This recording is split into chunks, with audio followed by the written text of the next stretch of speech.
Earlier today, it was announced that Hunter Biden, through his lawyers, had entered into a plea deal with the Department of Justice related to 2 counts of tax fraud and 1 count related to a possession of a firearm.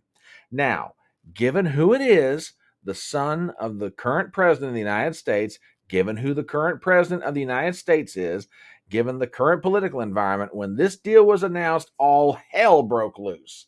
We're going to take some time to analyze this deal and give you a lot of thoughts on it. And believe me, I have a lot of thoughts on them, and none of it is any good. Hang on, folks. We're going to get into all of this in just 1 second.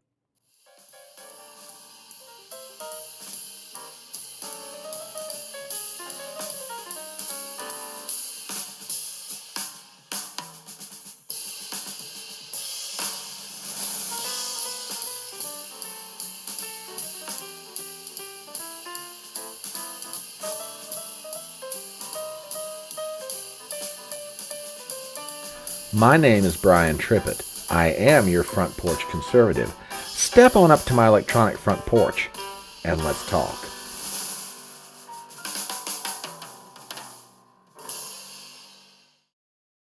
Now, as I said a moment ago, Hunter Biden, through his lawyers, entered into a plea deal with the Department of Justice related to 2 counts of tax fraud and 1 count related to possession of a firearm. Now, none of this was necessarily unexpected. What I'm getting at is this: there are a lot of people in conservative circles, legal or otherwise, who was expecting that Hunter Biden would come to some kind of a deal on this. In other words, here are the things he's charged with, which are a lot less than what things he could be charged with, bigger issues, bigger crimes potentially, etc.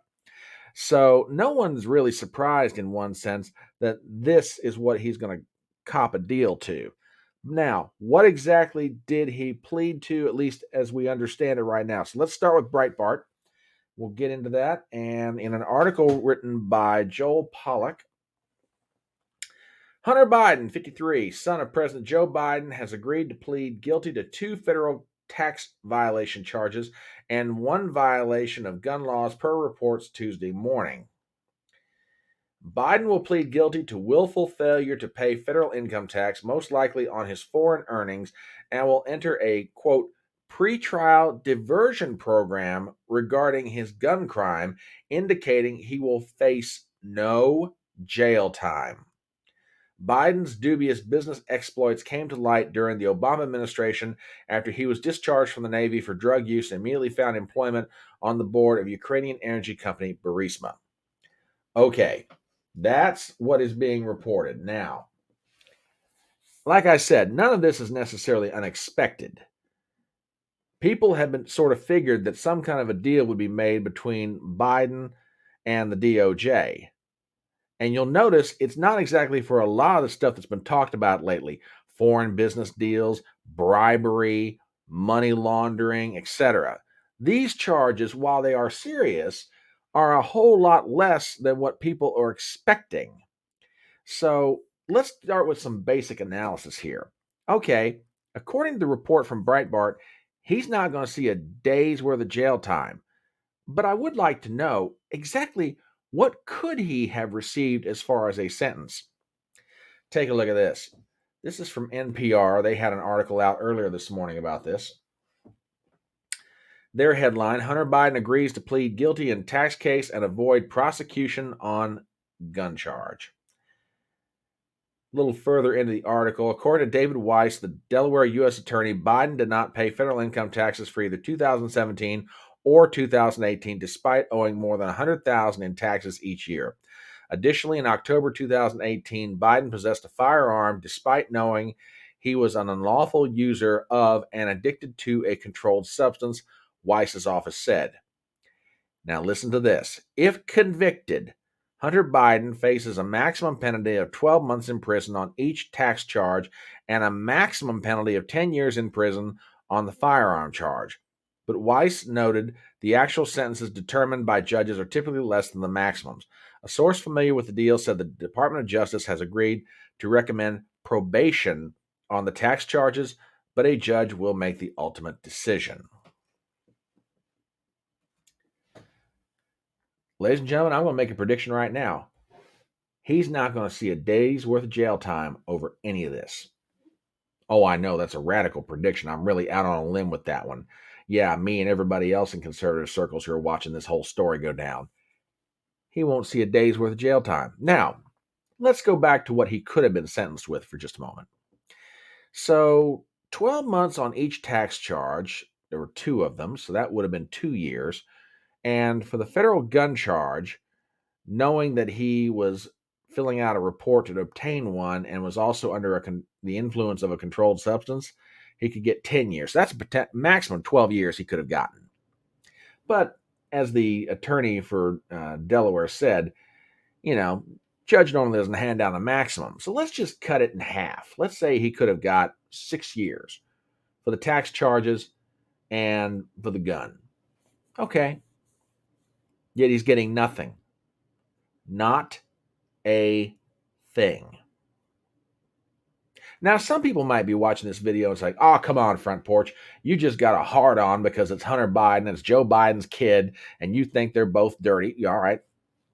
I'm not going to sit here and say I've got a hard on for the guy. Believe me, he's got enough sexual perversions to worry about, and I don't want to be associated with any of them. But laying that aside for a moment, no, I don't like Hunter Biden. He's an animal. And since the fruit doesn't fall very far from the tree, yeah, I'll go ahead and say it. Joe Biden's an animal. He just happens to be older and pervier than Hunter. But my distaste for them, laying aside their proclivities, has nothing to do with that so much as it has to do with the fact these two are dirty and they're crooked like a dog's hind leg. And what gets me about this is, yes, these are lesser charges. They're still serious, however, and he ought to be serving jail time. If the Justice Department has the evidence to prove their case, this guy ought to see the inside of a jail cell. Yet, nothing. Not a thing. Now, what could he get for the tax charges? Let me show you something by way of information I found from Mike Cernovich, and I got to give him a shout out on this one. Take a look at this. According to the United States Sentencing Commission guidelines, the average sentence for tax fraud offenders is 16 months. So at a minimum, Hunter Biden, if he were treated like anybody else, ought to get roughly a year and a half in jail just for the tax charges. Okay? Could be more, could be less, but on average, you're talking almost a year and a half. So what about the gun charge? I know of a gentleman who got charged with the very same thing Hunter Biden did and got 3 years in jail. And you just hold that thought. We're going to get to that in just a minute. So probably you're looking at about, call it 4.5 years in jail for all charges. If you boil it down to the average, or at least an example of what someone would have gotten if it were anybody else other than Hunter Biden, you're probably looking at 4.5 years he should get. Now, the question becomes, oh, come on, Front Porch, aren't you being harsh about this? I mean, seriously, you're going over the top about this thing. Well, just for the record, I'm not the only person that thinks this deal seems to stink to high heaven. Let me show you some reaction. And the person I'm going to show it from has been doing tax law for 25 years. Take a look at this. This is a tweet. I'm going to show you a couple of them. They both come from Robert Barnes. He is, aside from any number of different parts of the law he delves into, one of the things he specializes in is dealing with the IRS. Take a look at this. As a criminal tax lawyer for nearly a quarter of a century, I confirm how rare and extraordinary the Hunter Biden plea deal is. Indeed, the deal violates Department of Justice tax official policy, where Biden's DOJ prohibits prosecutors from even offering this deal to people who did far less than Hunter. Let me read that again. Where indeed the deal violates DOJ tax official policy, where Biden's Department of Justice prohibit prosecutors from even offering this deal to people who did far less than Hunter. Ladies and gentlemen, let me very carefully and very slowly go over this.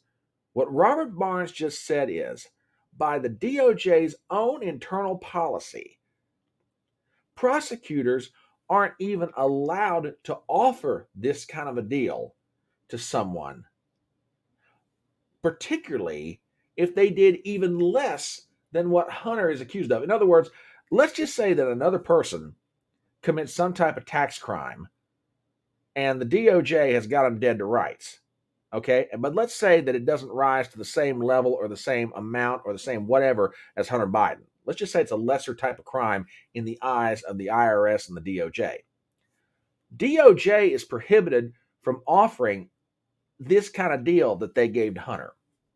And keep in mind what Barnes is saying. Hunter has done more or things more egregious than what people might otherwise be charged with. So the Department of Justice can't offer this deal that they gave to Hunter to anybody else, but for some reason he gets it. Amazing, isn't it? But Barnes has one more thought on this. So this is the part that to me is just a little bit more insidious, and I think this needs to be seriously looked into, among other things with the Biden administration that needs to be looked into. Take a look at Barnes' second tweet. This one is amazing. A key. The sweetheart deal given to Hunter Biden required the approval of high-ranking Department DOJ officials by law as a matter of their delegation rules. Ladies and gentlemen, what Barnes is saying is very simple. Okay, the prosecutors who are working on this case, they cannot offer this deal on their own. Somebody inside the Department of Justice had to sign off on this. At a bare minimum, it would have had to have been at the deputy level. So my question is this: who signed off on this deal inside the DOJ? Somebody had to do it because, and Barnes has been practicing law dealing with the IRS for 25 years. He knows his way around. Now, some of you might be out there saying, oh, come on, that's just Robert Barnes. What does he know? Let me show you somebody else's opinion about this. This is from Robert Tolman, who is also another attorney. Quote, this is inaccurate. He, Hunter Biden, is getting a pretrial diversion on the gun charge, something virtually never offered by DOJ. And being allowed to plead to tax misdemeanors, he is getting a deal that violates DOJ policy. So it literally is not happening. Folks, serious legal minds who are looking at this deal are coming to the same conclusion. Hunter Biden got preferential treatment. Now, the part that cracks me up the most in this is the reaction from the left. I'm going to play something for you, and I'm not surprised she said it, but I can't believe she said it with a straight face, or even worse yet, that she believes this. So CNN was covering this thing this morning, and they had some reaction, and Dana Bash, one of their correspondents, was on there. I want to play you her quote, and this is just mind-boggling to me. Take a listen to this. Not be more different for reasons that we don't have even with the 24-hour news network. Very, very different. What is the same is that the Republican response, those who feel the need to or the desire to defend Donald Trump are making the same argument against Hunter Biden, that the DOJ that there are two tiers of justice and that one is for Democrats, the other is Republicans. We can't say this enough. There is no evidence to prove that at all. Unbelievable. We can't say this enough. There's no evidence to prove that there's a two-tiered system of justice. Woman, are you blind or are you stupid or are you both? Because you've got to be one or the other or both in order to be able to make that kind of statement. Under normal circumstances, under normal sentencing guidelines, by at least examples of comparable crimes being committed, Hunter Biden ought to be going to jail for about 4.5 years.